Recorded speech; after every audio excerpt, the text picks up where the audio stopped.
দেশনেত্রী বেগম খালেদা জিয়ার বক্সে এই বক্তব্যটা আপনি শুনুন, শোনার পর আমি কিছু কথা বলতেছি, শুনুন।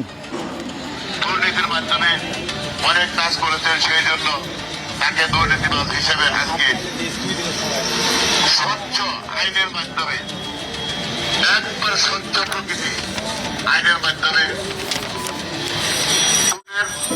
বিচারের মাধ্যমে আজকে তার দুর্নীতির অভিযোগে জেল হয়েছে।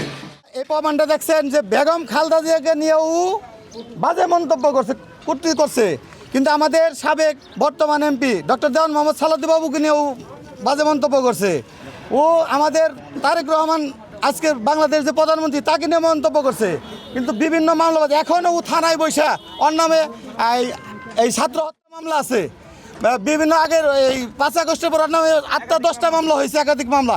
এখনও ওসি সাহেবের রুমে যায় বসে থাকে, এসপি সাহেবের যে রুমে যায় বসে থাকে, আর আমাদেরকে মিথ্যা মামলা দেয়। আমরা কোথায় যাব? ওদিনকে পরিষদে একটা বিচার হয়েছে, সেখানে আমার বাড়ি, আমিও তো আসতে পারি, ওখানে ওকে ডিম মুখায় মারছে বা এইটারে ওসি সাহেব আসছে, দারোগার আসছে, আসার পরে ওই দিকে ওর গাড়ি ভাঙে ওই মামলা আমার উপরে দিচ্ছে যে আমি বলে ওর গাড়ি ভাঙছি। তারপরে দেখুন, যদি আমি গাড়িটা কিনে দিয়ে থাকি তাহলে আমার বিচার হবে, তাহলে আমার নামে কেন মামলা হলো? আমি মাদক ব্যবসা করি, কেন আমাকে বললো? আমি দীর্ঘ 17 বছর জেল জুলুম করছি, এখন কি যে মিথ্যা জেল জুলুম আমার খাটা সম্ভব? আমার বয়স হয় নাই, আমি কেন ওর সাথে ঝগড়া করবো?